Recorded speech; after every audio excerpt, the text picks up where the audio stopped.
سڵاوتان لێبێت. من فەرمان ساڵح لە ئەڵقەیەکی دیکەی پۆدکاستی دیوی دووەم لەگەڵتان دەبم. میوانی من لەم پۆدکاستە نووسەر و شاعیری دیاری کوردستان تەڵعات تاهیرە. کاک تەڵعات بە وەکو ئەڵقەکانی دیکە بڵێن دووبارە بەخێر بێەوە بۆ پۆدکاستی دیوی دووەم. لە ئەڵقەی ڕابردوو لە پرسیاری نیشتیمان لە نێو شعرەکانی تودا کۆتاییمان پێهێنا. اینجا دەمەوێت هەر لەسەر ئەوە لەو کتێبەی تۆ ناوی تۆ ئیمزای منە شعرێک هەیە، دەمەوێت ئەو شعرە بخوێنمەوە پرسیارێک لێ بکەم. فرمێسک فیتەرەکان بە هەمویان ئۆتۆمبیلە کۆنەکەی باوکمیان بۆ چاک نەکرایەوە. شاگردێک دیار بوو حەزی لە کتێب بوو، گوتی حازی گوێی مەدێ لە هەورازی مێژووە بۆ دامێنی ئێستا لەنەوەی پێش نەوەکانمانەوە فرمێسک دەخەینە پاتریەکەوە و ئەم نیشتیمانە پاڵ دەنین ئیش ناکە و ناکە. بۆ هێندە ڕەشبینی ڕەشبینی نەبوو، یعنی ئەم مەسەلەن خەڵکی باسی باشووی کوردستان کرد. ئەو نیشتیمانە هێندە تێک چووە، هێندە خراپەکە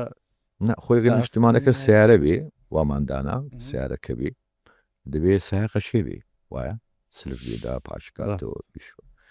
لێرە زیاتر قسە لەسەر ئیش ناکا و ناکا واتە سایقەکەی سایق نییە، یان ئەوەی شفێری دەکا شفێر نییە، یان ئەوەی سیانەی دەکا سیانەی باشی ناکە. ئێمە ئەگەر باسی باشوور بکەین، خەڵکی باشوورم مەسەلەن خەڵک ئومێدشی ئیزگار زۆری بە دەسەڵاتی کوردی هەبوو، بە تایبەتی خۆ دەزانی مەسلەی زوڵمی بەعس چ بوو، ینی زوڵمی بەعس لە تەسەوری کەسانی، ینی تەسەور کە کاکە فەرمان من بە وردی دادگاییکردنی سەرانی بەعسم بینی و ئەو دوکومنتانە شەم بینی کە با بڵێن ئیدعای گشتی عێراقی نمایشیە کرد لەسەر کورد، لەسەر ئەنفال و لەسەر قەڵەبجەوەوە. لە هەمان کاتدا من تاریخی ئەڵمانی هیتلەریم زۆر باشی خوێندێتەوە، یعنی ڕەنگە 50-60 ترم لەسەر خوێنبێتەوە، ڕەنگە 500 دوکومنتارم لەسەر بینی بێ. ئەوەی لەو دوکومنتاریانەی کە لە دادگاییکردنی سەرانی بەعس نمایش دەکرا هێندە قێزەونە بە هیچ شێوەیەک بەراورد ناکرێ بە دوکومنتەکانی ئەڵمانی هیتلەریش. یعنی دوکومنتەکانی هیملەر و گۆرینگ و گۆبلز و با بڵێن قیادەی ئەڵمانی ببینە هێشتان هێندە قێزەوە نییە کە دوکومنتەکانی عەلی چیمنیایی و سەدام حوسێن و مەجلیسی قیادەی سەورە و ئەوانە دەبینی. هێشتان ئەمە هیتلەرەکە پاکترە لەم قێزەوە نیەی باس کە ئینتیفازە دەبێت خەڵک بە ئومێدشی زۆرەوە تەوان دەوێ ئەم نەهامەتیە نەمێنێ، ئەم قۆناغە بگۆڕێ ئەوانە دواتر تووشی ئەو شکستە دەبێت لە شەڕی ناوخۆ و لە ڕەنجی زەرد و سەوز و فڵان و فیسار و تێکچوونی شیرازەی عائیلە و تیژازەی مەکتەب و دابەش بوونی سەندیکای نووسەران بەسەر دوو سەندیکا، هونەرمەندان بەسەر دوو هونەرمەندان، پارێزگا ینی پارێزەران بەسەر دوو سەندیکا بچیستە ئەو قوتابیان و خوێندکاران و ژنان و ئافرەتان و ئیتر ئەم دابەش بوونە کەیس پەیوەندی بە کوردبوونەوە نەبوو. بەڕاستی مەدەبانتان زۆر باش ئیژسە کوردبوون بکەین و مانای ئەوەش نییە دوو سەرکردەیان دوو مەکتەبی سیاسی هەمومان تێدا بەشداری، چونکە شتێک لە وڵاتە ڕوو بدە خەتای هەمومانە، خەتای ئەدیبەکەیە، خەتای مەلایەکەیە، خەتای سیاسیەکەیە. ئەمە نییە بە من بڵێ چوار لە مەکتەبی سیاسی شێتی چوار لە مەکتەبی سیاسی پارتی تاوانبارن. ئەگەر تاوانێک بێ هەمومان کردووان لە مدیری مەکتەبێک، لە ڕئیسی عائیلەیەک، لە من لەگە برا بچووکەکانم، لە من لەگە ڕەفیقەکانم، لە کۆڵان هەمومان تێدا بەشدار. ئەو نەهامەتیە ئەم شکستی دابەشکاری ئەوانیە دەکرامە زۆر، ینی ئەوەی سەرفما کرد لە شەڕ و لە ئاژا و لە دووبەرێکی و لە نائاشتەوایی دەمانتوانێت زۆر جوان سەرفیکەین لە یەکبوون، بەڕاستی لە کوردبوون، لە خۆشویستنی کوردبوون، لە زیندووکردنەوەی گوندەکان، لە ئاواداکردنەوەی گوندەکان، لە دووبارە سەر لە نوێ گەشانەوەی ئینسانی کوردی بە تربێتش تازە، بەینش تازە، بە ناسنامە و شناسیش تازە. چونکە فرسەتشی زێڕینە. من لە هەموو مێژووی کوردان نەبووە دەسەڵاتی کوردی 30 ساڵ بەبەردەوامی حکومکە کە مشتێکی دەگمەنە و مشتێکە دەبێ هەمومان پژگیری بکەین و هەمومان سەپۆرتی کەین چونکە هی هەمومانە تێکچێ لە هەمومان تێکچێت مرۆڤی کورد بە سەرکردەکان و بە تاکی خەڵکی کورد بڵێن ناسنامە و شناسیان جێگیرە لە بەرەوەی هێرشی لەسەر بووە دەزانی ناسنامە هەر بە پرسیارەکەم لەسەر ناسنامەکە تەڵات ناسنامە بە دیدی تۆ چییە؟ ینی شتێکە بە درێژایی تەمەن یەک تایپە یان بە درێژایی تەمە دەگۆڕێت ینی دەکرێت ناسنامە جێگیر بێ یان بگۆڕێت ناسنامە حاڵتە معنەویەکە جێژویە ینی بەسەن مەسەلەن پەیوەندی تۆ دایکت دەگۆڕێتەوە گۆڕاوی ماڵی خۆتەکەی ژندێنی نەزان بەڵام پەیوەندێک هەیە لە شوناسی بینی تۆ ئەو ژنە بینی تۆ و ئینسانە کە پێی دەڵێن دایک و ئەولات ئەمە ناگۆڕێ خۆشەویستێکە ناگۆڕێ بەڵام ئەویش دەگۆڕێ ئەو پیرە بێ نەزانستە بێ ئەتو لە ماڵەکە نامێنی ئۆکەی یعنی ئەو مناڵەنی کە بیشاس لە باوەشی دایکتای بەڵام شوناسەکە ناسنامەکە ئەو پەیوەندیە کە لە بینی تۆ لە بینی ئەو ژنەدایە کە دایکتە بەڵام شتەکان هەموو دەگۆڕێن جێژێنین مەسلەی شوناسی ئێمە شوناسی نەتەوەیمانیان شوناسی زمانەوانیمان یان شوناسی بەیەکەوە بوونمان دەگۆڕێ لە جێگۆڕچێدایە بەڵام پەیوەندێک هەیە کە پێ دەڵێن کورد بوون پەیوەندێک ئەو پەیوەندی وەکو پەیوەندی ئەولاد و دایشێتی مەهماکان ئەولادەکە ماڵی خۆشی بکاو بگۆڕێ بەڵام پەیوەندێکە هەر هەیە لە بینی منداڵەکە و لە بینی دایکەکە لە بینی هاوڵاتی بوون و لە بینی کورد بوونە لە بینی من و کورد بوونە من مەهماکان بگۆڕێم و گەورە بوو نازام چ بن و چ میلە ئاخری بەڵام پەیوەندێکی سابت هەیە لە بینی من و لە بینی ئەم نەتەوەیە ئەمەیان نەگۆڕە کە خۆشەویستەکەی بینی تۆ دایکتە جا نووسەر و شاعیر و ئەدیب یعنی ڕۆڵی چییە لە بۆ نمونە ڕێخستنەوە داڕشتنەوە فۆرمەڵەکردنەوەی ئەو ناسنامەیە ئەگەر کێشەی تێدابێت چکە بە گوێرەی ئەو بۆچونەی تۆ بێ مەسەلەن کێشەمان هەیە لە ناسنامە بێگومان چێشەی زۆریشمان هەیە ئەدیب چی بکات نووسەر و شاعیر چی بکە بۆ ئەوی فۆرمەڵەی ئەو ناسنامێ بکات سەریکە لە ئەمە لە ئەگە تۆزە بگەڕێنەوە مەسەلەن دەبین لە ئەوروپامە ئیشی ئەدیب و نووسەر نەماوە بەڕاستی بریم مؤسساتی و ئیش خۆی دەکات لێرە لەبەرەوەی هیچ مؤسساتێکمان نییە ئیشە بکە دەبینی لە کۆمەڵگای شەرقی هێشتان باوک قیمەتی ماوە باوک نرخەتیمە بۆ عائیلە مثلەن بۆ حاکم بۆ دکتۆر بۆ ئەدیب بۆ هونەرمەند بۆ سیاسی ئەوانەی باوکی کۆمەلگان بۆ مەلا ئەوانم باشی یەکیان باشی ڕوحی کۆمەلگایەکیان من باوەڕم بە سیستەمی باوک سەلاری نییە بەڵام واقعەکەیە لە شەرقا ئێستا ئەهەمیەتی باوک هەرما من یەکگرتوو بم منداڵەکان دەکەمە محەجە بە گۆڕام بم منداڵەکان دەکەم کۆمەنیست بم منداڵەکان دەکەمە شتێک یعنی عائیلەی من ئێستاش بەدەست منە چۆن ئاراستەکە وەردەگرێ ئۆکەی لە معرزیش بکەم منداڵەکەم حەزی لە سیارەیە چەکدارم منداڵەکەم حەزی لە چەکە کەواتە باوک ئێشتا وجودی ماوە ئەدیب و نووسەری ئێمە وەکو باوچێک یەکێک وەکو باوچێکم کۆمەڵگایە بەرپرسیارەتی ئەوەی لەسەرە کە لە ڕووی ئینتیماوە دیدگای دنیابینی بەرهەمەکەی تێگەی چۆنە خەتی هێڵی سووریەم ئینتیمایە نەبەزێنێ یان ناشرینی نەکا ئۆکەی لەبەرەوەی خۆ دەزانین تێکدان زۆر ئاسانە بۆ ئینسانی کوردی کە ناچیت ناو سیستەمەوە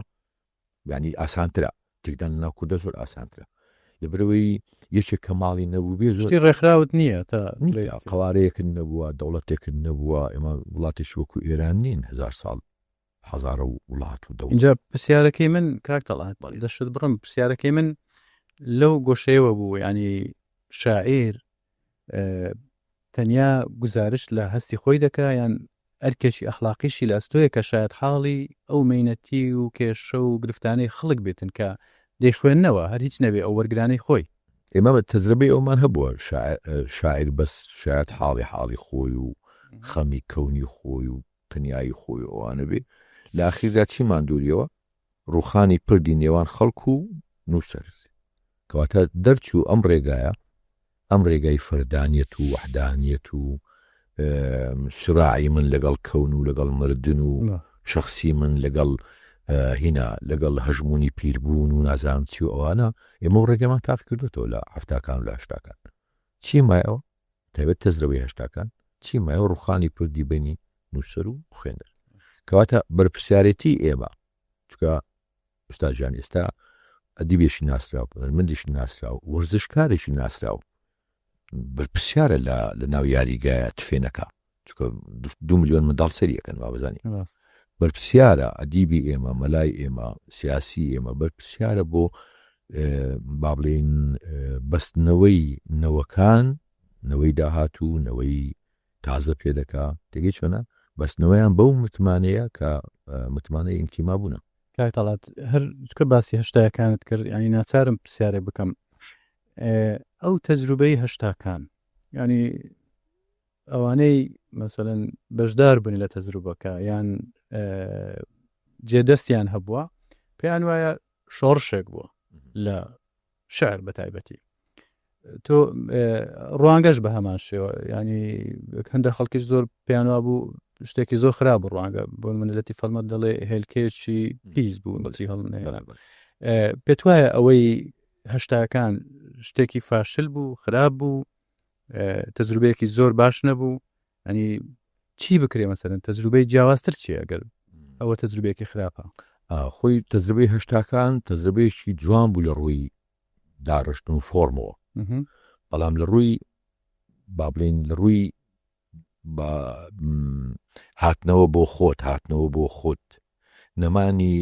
زانی با دەبێ ئێمە تەجروبەی هەشتاکان بێبەری نەکەین لە شەڕی ئێران و عێراقی ڕاست وەلا سەیترە و هەژمون و هێرشی باسیەکانیش بۆ سەعدی بوون و سەرات یەکەم ئەم هێرشی باس و سەحافەی باس و خەڵکی باس ناچار لە شاعریان دەکرد پەنا بۆ سمبول و ڕموز و ئەوانە بن نەیانتوانی بە ئاشکرا شتەکانی خۆیان بڵێن ئەمە یەک دووەم ئەم بێهودەیە لە شەڕی ئێرانی و عێراقی لای ئینسانی عێراقی بەگشتی و کوردیش بە تایبەتی خۆ دەزانی نەمانی شۆڕش و ئەنفال و هەڵەبجە و شمیا باران و نەمانی گوند و ئەوانە ئیتر ئینسانی کوردی تەواو بێهوا کردبوو ینی بەڕاستی بێهوای کردو وای لات بوو بۆ کاینێک ناچار بوو ڕێنە بکایانی دەست بۆ چۆ بەرێ پەنا بۆ چۆ بری ئیتر ئەم زەختەی ئەم پاڵە پەستۆی باس لەسەر ئەدیبان بۆ وەکارێنانی ڕەمز ئەم بێهودەیە لە شەڕی ئێران و عێراقی کە هاتنەوەی تەرم و هاتنەوەی کوژرا و ئەوانە و سووەڕ من معرەکە و ڕۆژی زانێمە شەو سەیری گۆرانیمان دەکرد دەم نادام دەپچڕا شەڕگەی نیشان دەدا کە 50 کە لە سەری ئێرانی 2000 مێژ داهات و 2000 مێژ دەڕووی بەڵام ئەوە پاساوی نییە کاک تەڵات کە مەسەلەن ئەدەبێکی خراپمان هەبوو بیتن ینی ئێستاش لەو سەردەمی ئێستاش مەسەلەن لەو سەردەمی خێرایی و سوۆشیال میدیایدا خەڵک کەمتر سەرنج دەدا ینی شاعیر چۆن بتوانانی ئێستا مەسەلەن ئەو قوڵاییەی شاعری خۆی یان ئەو ئەدەبەی خۆی بگەینێتن خۆ ئێستا ڕەنگە قورستر بیت ئێستا نووسەر بوون قورسترا ئێستا نووسەر بوون زۆر قورسترا لەبەروی کەس ئامادە نییە وەکالەتەکە بداتێ چلوشی بۆ بژێڕیەوە عاشقەکە بژێڕیەوە کە دایکی مردووە تۆ بۆی بژێڕیەوە خۆی دیجێڕێتەوە خۆی ئامادەی بژێڕێتەوە بەڵام تەجروبەی هەشتاکان تەوان تەجروبەیەکی فەرید لەگەمەنە و بەڕاستی خەڵکی خوێنەوار بوون ولا ئەنجامی ئەم دزانی لە ئەنجامی چش دێ لە ئەنجامی ئەو پاشەگەردانی دێ کە تووشی شۆڕشی کوردی دەبێت مەسەن لە هەفتاکان ئەگەر لە بێت بێیان لە نیوەی دووەمی شەستەکان خەڵک زۆر بە حەماسەوە بوو زۆر ینی شەری حەماسی شەری شۆڕژی ئەدەبی بەرگری ئەدەبی بەرگری ئەوانە ئیترەمە وەکو کارداونەیەشی ڕوو بەرامبەر بۆ ئەدەبە بەرگریی کەیت دەنگ و سەدایەکی نەو حتا لە شاخی بوو بە ئەدەبی ئەو ئەدەبی ئەم و ئەدەبی و حزب و ئەدەبی و حزب بوو تێگەی چۆنە یان نەبوو ئەدەبی کوردی وەکو ڕەتفعلێک و هەولێریەکان دائیمەن هینشن یانی دائیمەن حەزیان لێ جیاواز بن زۆر سەیرە زۆر یعنی هەولێر لە هەموو شتێکان محافظکارە لە ئەدەبانەوی سلێمانی لە هەموو شتێکانی خوازە لە ئەدەبانەوی یعنی مفارقەی زۆر سەیرە یعنی هەولێر لە ژیانی کۆمەڵایەت لە ژیانی سیاسی لە انتخابات لە تەوقعی دەکەی لە هەموو شتێکە تەوقعی بیرکردنەوەی هەولێریەکانەکە لە ئەدەبانە لە ئەدەبە دائیمە تەفەڕاتیان هەیە قەفەزاتیان هەیە یعنی ئێستا جیایەکی وەکو هاشم سەرڕازێگە دامانە لە باخچەی ئەدەبی کوردی وەکو باخچەیە ئەو جیای زۆر دەگمەنە ینی جای ئەنوەر مەسیفی جای زۆر دەگمەنە حتا ئێستا جای مامۆستا نەوزاد دکتۆر نەوزاد باز جایش دەگمەنە ینی باشە خراپە و مۆزعیشترە دیگە چۆنە سلێمانی لە شعرە لە شعرە زۆر کەم دەتوانن وێگەری بکەن زۆر کەم توانن بارکەن هەولێری زۆر بە ئاسانی بارەکە یعنی ئێستا شعری تەڵعات تا هیچی باش لە ڕازاچی ئاشون سەڵات هیچ مەسیفی ناچی ئەنوەر مەسیفی بخوێنەوە هیچی بە جەلابەرزنجی ناچی جەلابەرزنجی بخوێنەوە هیچ عەبڵا پەشە ناچی تەڵعات زۆر باسی سلێمانی و هەولێرمان کردیە ئەزانی باسی دۆکمان نەکردیە لەوێش کۆمەڵێک ئەدیبی باش هەن شعر دەنووسن بە شێوەزاری بادینی یعنی بە کلمانجی نانووسن ئەوانەی دۆک ئەو ئەدەبەی دۆکت پێ چۆنە من ئەوەندەی شارەزابم تۆ شارەزە هەمیان نیوان بەهۆی فیستیڤالی گەلاوێژەوە کە ساڵانە پێشەشیان دەهات و تێکستەکان دەخوێندەوە و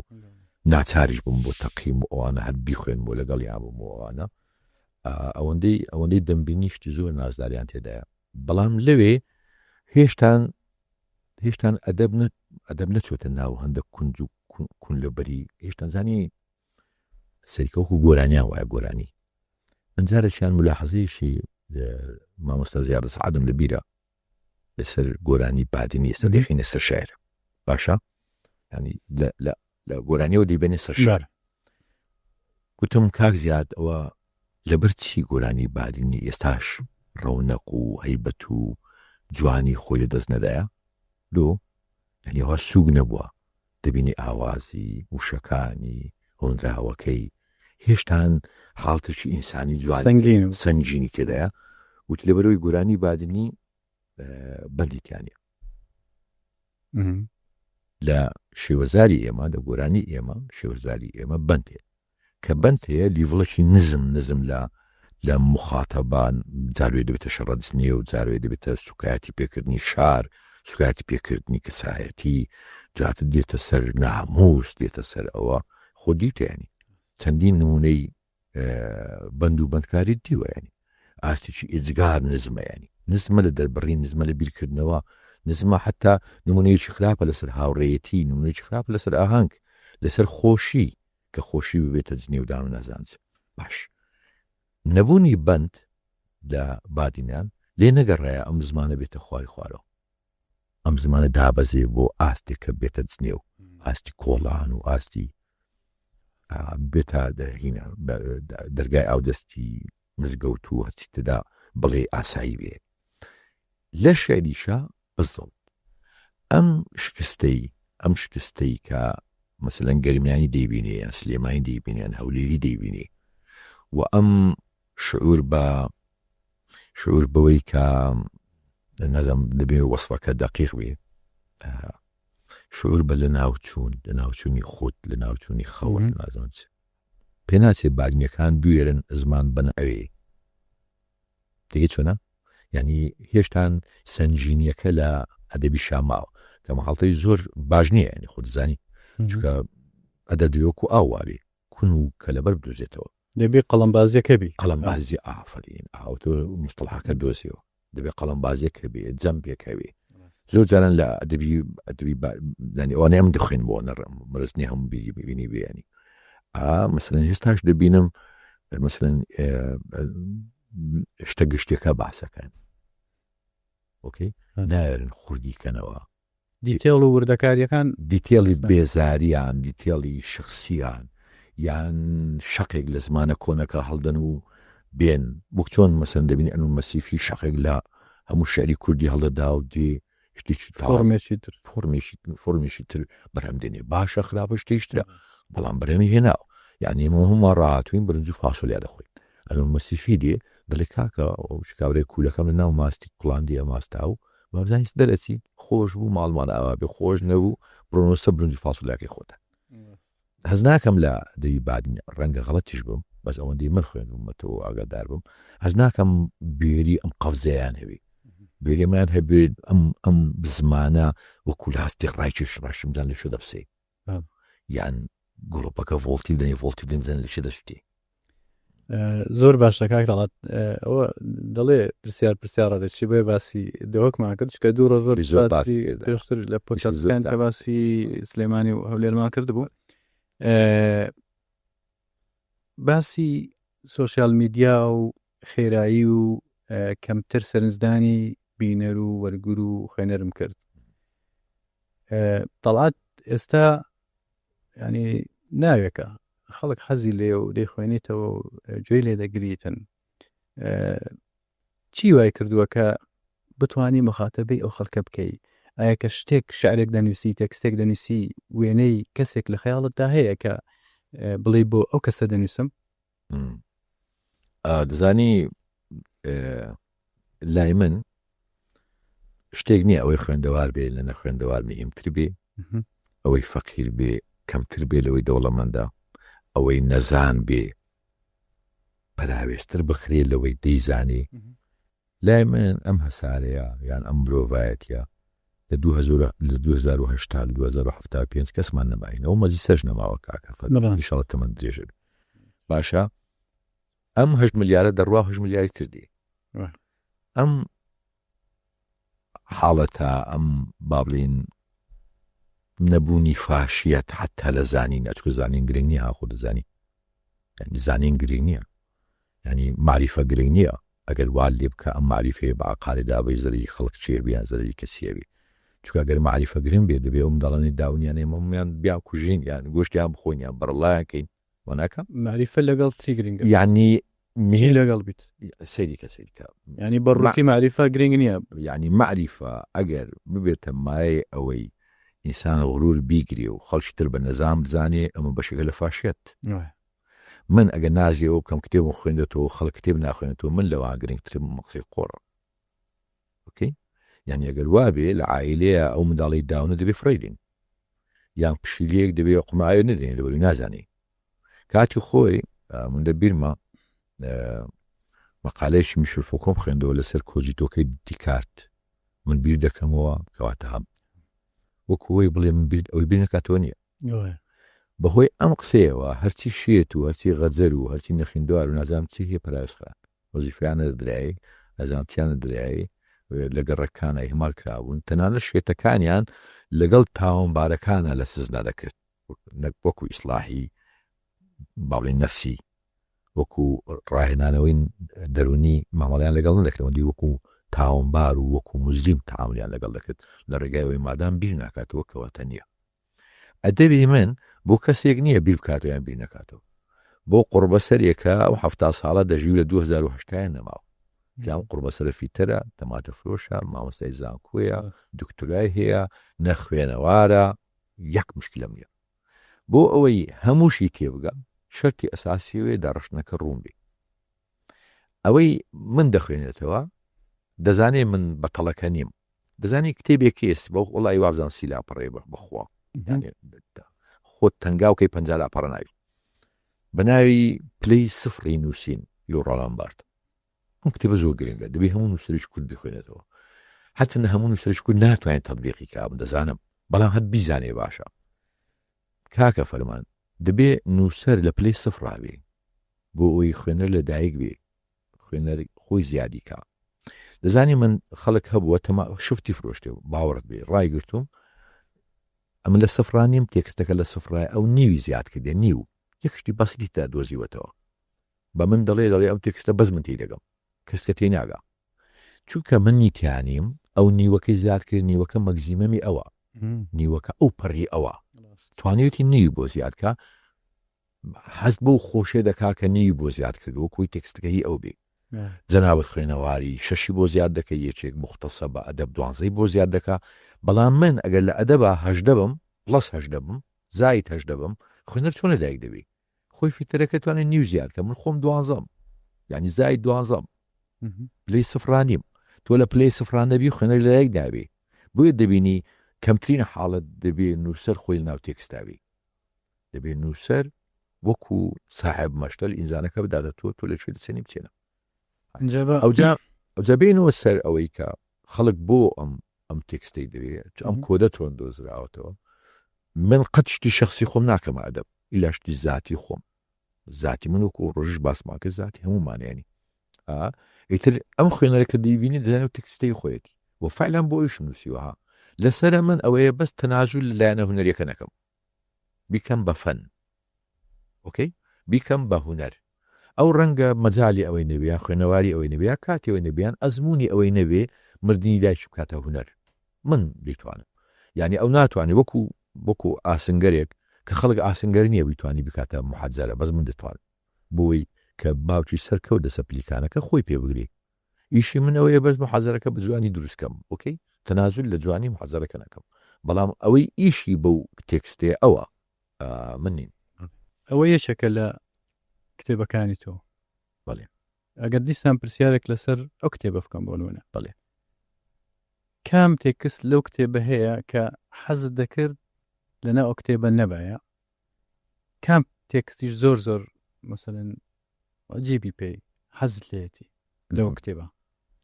کتێبەکە دەمەیان لا تەواو زۆر چاکردەوە دەمێناوە بژوە ئەوەی کامەم خۆش دوێ هیچە بەوازی قەت تێکستی خۆم خۆش نایە لە بەروی دایمەن شتێکی هێشتا نەمگوتووە شتێکی هێشتا نەگوتراوە شتێکی هێشتا چاک نەکراوە من قەت جێ نادەمە خۆشمە بە حیاتی جملەداوە تێکستی خۆم یەک جار ژێ دەمێ بزانم خەلێکی فەنیوانێتیان یەکە بڵاو بوویت ژێ نادەمی ڕاستی دەبروی ئەوەندە هیناوە بردێ لێ بێزار بوومە ئەم جارێ بنمونە دێنمەوە زۆر جارشم باس کردیە کە داکەم نانی حاضر دەکردنی لە خوارد بەستە زمانەی بەڕەحمەت بی دەمگوت دایە دوونای خۆی دەیگوت ئەوەندە هەڵاوەکە هاتۆ بەسەر و دەمما دەیگوت ئیشتیام نەمایە منیش ئەو بابەتانە ئەوەندەم هێناوە بردووە جاروێ چواردە لاپەڕ بۆ کوتومەتە چوار دێڕ بیکوشە وەکوێ سندوقی هەنار بخیتە ئەمەە سرکەی هەناریان ڕووبانە ئەو ڕووبانارەکەیت وە پێشم وایە نووسری باش بەوە دەناسێتەوە چەندی دڕاندووە نەک چەند بڵاو کردوەوە من ئەوەندەم بڵاو کردوتۆ 16 دڕاندووە بازانی ینی باوەڕ دەکەی ڕەنگە 4-5 تێکستن دڕاندوش لە بەروەی هەر گوتومە دەبێت شتێک بێ خەڵک بێ شتێک بێ خەڵک من ئەگە شار بۆ خۆم بنووسم ماڵ بڵای ناکەم بۆ خۆمە چێلاکە لە خەڵکە واناکە بەس کە بڵاوم کردووە کە بوو بە بیزاعا کە بوو بە سلعا کە بوو بە مادەیەک خەڵک بیباتە ماڵێ دەبێت سوودی لێ ببینی چکە خەڵک تەماتەی ڕزیژ ناواتەوە ماڵێ نەکتێبە بەڕاست ینی خەڵک ئەگەر خیارێک تەپی و بێ و ئەوانەوەی نەیباتەوە جای شاریان جاگە هەرە پرسیارە فراوانتر کەم چکە تێگەیشتم وەڵامەکەت دەستکەوت بەس ئەگەر فراوانتری بکەم ئەگەر بگەڕینەوە سەرەتایی ئەدەبی تۆ حەزت دەکرد چ تێکستێکت هەر نەنووسی باە ینی جاریوا ئینسان شتێک دەنووسی بە دواتر هەز دەکە ینی نابا بینویسی تێکستم نیە بڵێم بریاوانم نووس باە ینی لۆی لی پەشما بوومە کە ئێستا بڵاوم کردوتەوە بەستەوەی وانە ینی مەرجنیە لەوەی کە بڵێن ڕیتم و هوەری تێکسەکەت بەدڵ نەبی لەسەر شتێکی ناوەڕۆکی تێکستەکە پێشڕەت هەبی نیمە ڕەنگە پەشما بووم لەوەی دوایە داڕشتەکەی باشتر بێت بە زیاتریش سبکەم دەبای ئەوە بە ئاسانی بڕوا ئەوانم هەیە بەڵام وەکوی تێکستێک لای دەم لە مێژوی خۆمەکە سەریکە من زۆر شتم پیس کردیە وەکو هەموو زیندوێک لەم دنیا ینی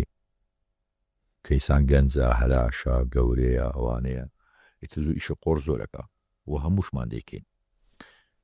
ئەوەی پیسم نەکردووە تەنیا